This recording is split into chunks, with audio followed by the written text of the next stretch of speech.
let you just start talking and I'll follow. That's what I say, because which one? I don't know which one we're doing. Oh. What was the first one? You said in-laws first.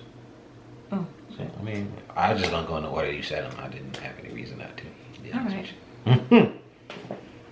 Word.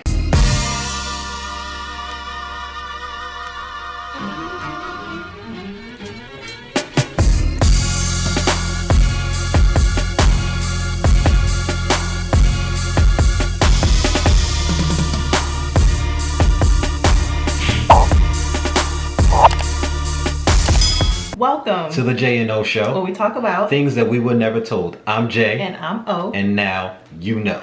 If you guys are new to our channel, please make sure that you like, comment, share, and subscribe. Make sure you turn on those post notifications so you can know when we upload. You never want to miss an episode.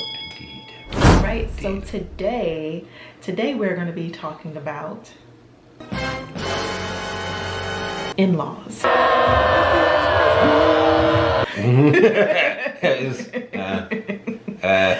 Yes. So in-laws can be a very tricky topic for a lot of couples.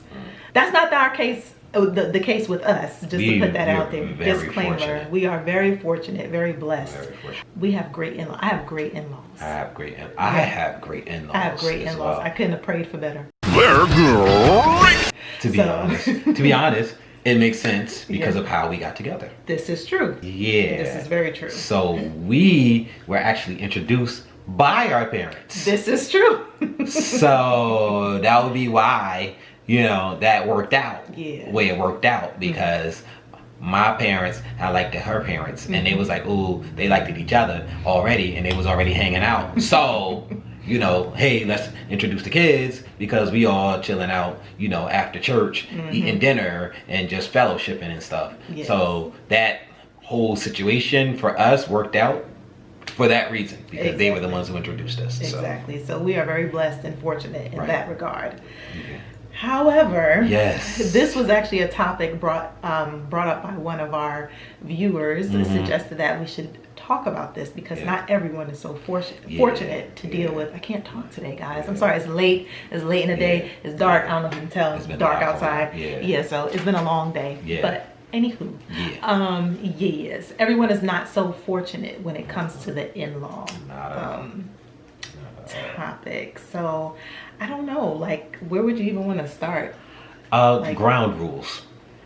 Okay. In a relationship, and we're talking, committed relationships, where you're trying to do long-term, where you're either trying to be long-term, you are long-term, or you're married. You gotta have ground rules with you and your spouse as far as where you stand in each other's life. Right. When you're married, it's very different than when you're dating. Fact. And even from when you're fiance and engaged. Like, all of those have different levels of commitment and different placement in life that you have to put your partner at, or that I would suggest you put your partner at. Everybody doesn't follow any particular set of rules. And, some people do. There is some wiggle room as far as what works for you in your situation versus other people, because there's all types of relationships. Polygamous relationships, I've been seeing and hearing about that a lot more than I ever have. I've been hearing a lot about that. Other types of open marriages and relationships, and I mean, it really has to be what works for you. True. And you have to learn what works for you, because even if you're doing a traditional relationship, yours will still look completely different from everyone's around you. Right. And you can't get caught up in how somebody else's relationship works. If you have different pieces, like, the puzzle is going to look different no matter what.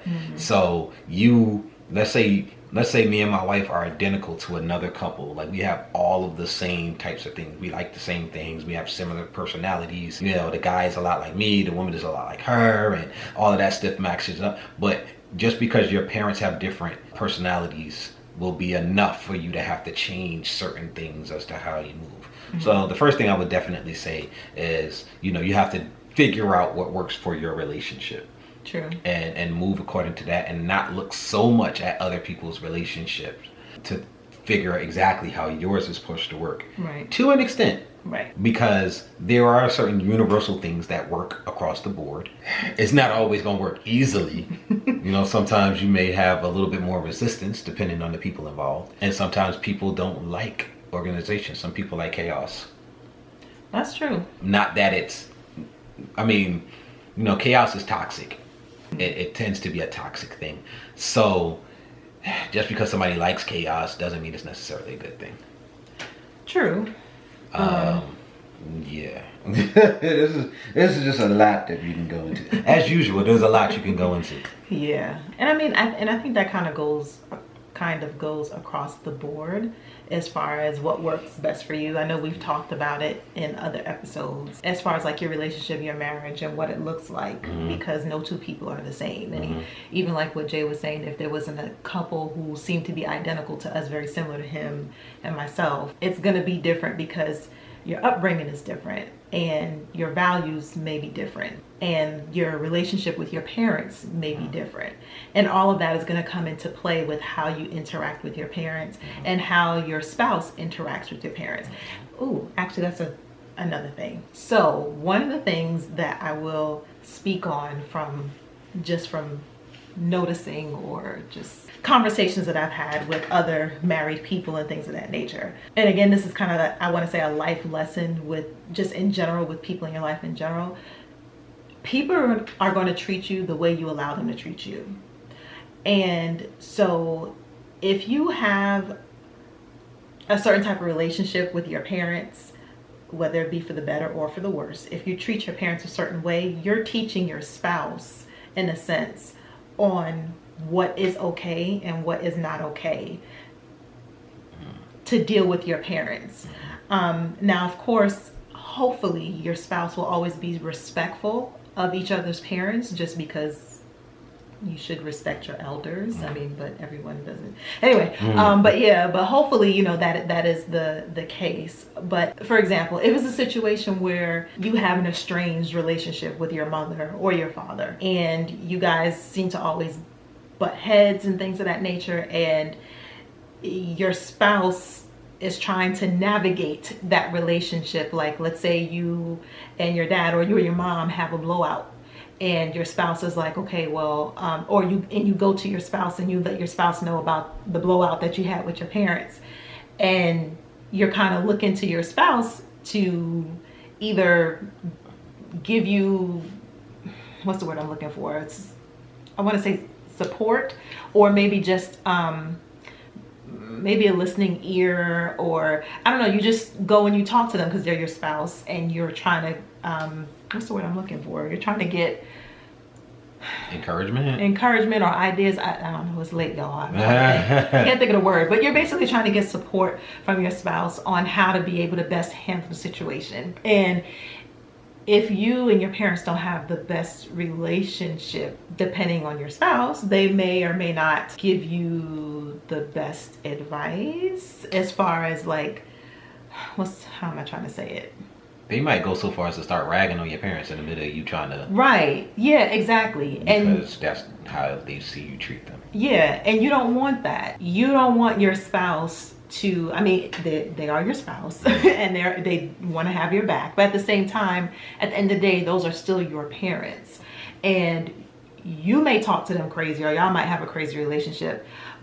But you're always going to feel some type of way when somebody else talks crazy about your parents.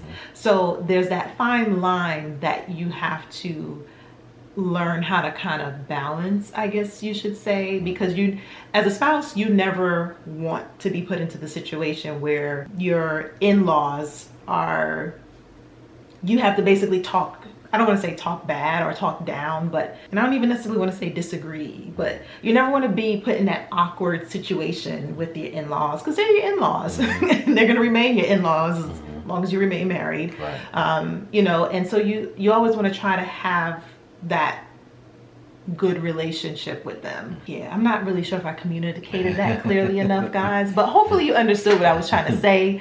At the end of the day, you want to make sure that you want to make sure you express the way you want people to treat your parents. You want to make sure that you portray that to that person. Even though you guys may not have the best relationship, you always want to make sure that you portray to others that you're respectful, and at the end of the day, they're still your parents, regardless of how you may feel about them. So that way, nobody ever comes at them in a disrespectful way. I guess that's the best way to say it. Yeah. In that regard. Okay, so another thing. I was gonna say, did that make sense?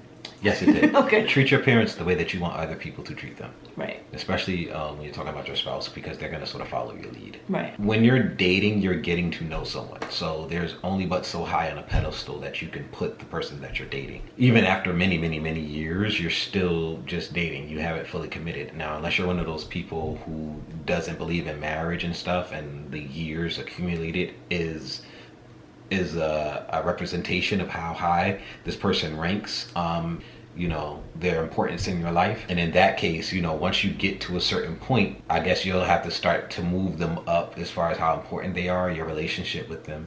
But I would say anybody that you're going to build your life with directly, like a spouse, like, you're engaged or something like that, they're going to become the most important person in your life, because they're the ones who are dealing with you in a certain capacity. Like, regardless of how you feel emotionally about that, the reality is the person that's sitting there with their hands in your bank account and who's sharing bills, the house bills with you, and the person with which you have to plan your situation, usually is going to end up being the most important person in your life. And if you're married to them, they should be. Like that's a part of it.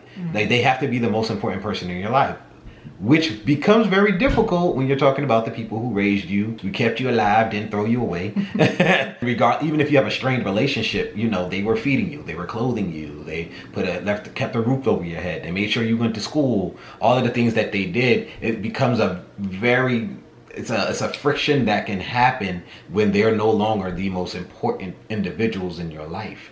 And I would say that regardless of that friction, and regardless of how your parents handle it, you have to take the initiative and handle the situation. Look, this is the person I'm building my life with. This is where they are.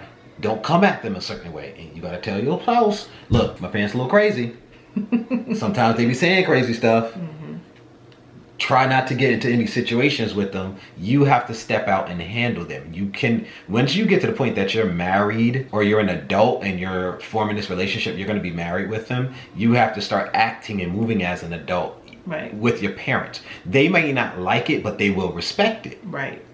Because just like she said, people treat you the way that you allow them to, and that includes your parents.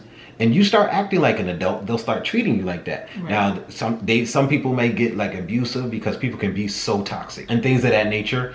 There are some people, including your parents, that you just can't be around. If the relationship is so toxic, or if the person is so toxic, you have to distance yourself. Period. And that's the harsh truth. Easier said than done. Yes, it sucks, but your own mental health and the health of the environment in which you place yourself on a daily basis, most of the time, like your house with your spouse, is very important, and you have to guard that against everyone. And if you have toxic parents, toxic in-laws, and this is beyond just parents, it can be, sister and brother-in-law, it can be, cousins on the other side of the family. If you don't allow in your own family, ain't gotta be on the other side either. You have to come together and guard your home against everyone. Don't let anyone in there just because they're blood. They have a saying, all skin folk ain't kinfolk, when they talk about us, black folk. The reality is, all blood doesn't necessarily mean that it has to be a part of your life. All blood doesn't deserve to be a part of your life. Toxic people, you allow them in there, toxic things spread. One bad apple will spoil the bunch. And you have to be aware of that, and you have to be able to take responsibility. It's time to be an adult. Start adulting. It just is. It is what it is. I think that would probably be I would say it's probably the most important thing, is that you have to guard your home. Yes. And your situation. You can't sit there and allow your parents to run shot over your house and say this and say that, or whatever the case may be. Right. And some parents will hold things over you. They will hold what they did for you in the past. They will hold finances over you. Like, if you're not in a good financial situation, they'll start And all of that goes into the decisions that you make before you get into a relationship. Right. You know, you want to have some sense of stability before before you leave your house and join in with somebody and everything. You know, some sense. Nowadays things are a little rough. It's a little rough, so it's a little harder to get out there. You have to make a lot more money to be able to have an apartment and to be able to have transportation and feed yourself. Right. It's a different situation. You have to be at least able to stand on your own too, because if situations happen, you have to be able to guard your home. I think that would, if you go by those two rules, as far as, treating your parents a certain way because your spouse is going to do that as well, and then guarding your home. Right. I think if everything else to me sort of spreads from there. If you keep those two things, it doesn't necessarily mean, hey, my parents are going to be a part of my life and everything's going to be great, because all parents aren't going to react like that. It's just the reality. All parents aren't the nicest, sweetest, kindest people in the world. Yeah. Some parents are toxic. Some in-laws, even if it's not the parents, other in-laws, siblings, they can have toxic relationships. And I'm going to tell you flat out, no chaser, toxic people are not good in your life. Yeah. Regardless of who they are and what y'all past is and all of that stuff, you start having toxic situations and they're not coming out of it, that's not necessary. That's not good for you. If you have a bad apple and a bunch of apples, the apples will spoil. The good apples don't all of a sudden make the bad apple get better. It's just not how it works. Facts. If you allow rot to sit, it spreads. Yep. It doesn't shrink because everything else is good. That is how people are personalities, toxic personalities. Now, if you want to be there, lending a helping hand, but you have to do it at a distance by which you're not getting infected. Guard yourself. You have to guard yourself in your home. So I would say those are probably the two main things. We don't really got time, because I'm looking at the time. Y'all can't see the time, but I can see the time. So we don't have time to go into, because there are a lot of intricate situations that can come out of everything we've said. But I think those two base things are probably. If you guys would like more detail or more advice on other specific things dealing with in-laws, comment down below and put #next show, because we can definitely speak on other parts of this. One other thing that I wanted to kind of put in there real quick is that if all else fails, you as a spouse getting in between parents and stuff like that, just be Switzerland. Be like, you know what, that's between you and your parents. I'm gonna let you deal with that. I love you. Okay. Right. Especially if their relationship is not the best and you're not exactly sure what to do, just stay out of it and let your spouse and their parents deal with whatever situation that it is if all else fails. Yeah. All right. That was good advice. But yeah. That could be it for this show. All right. At a time. Well, thanks for watching. Like we said before, make sure you guys like, comment, share, and subscribe. Let us know what you think. And we're still taking suggestions for names for Duh Family, because he's not sold on Duh Family. Yeah. But I call you guys Duh Family. Okay. But yeah, that's it. All right, guys. Later. Peace. You didn't even see my hand come. It came from the side like that. See? It's a slow fade. Press the off button.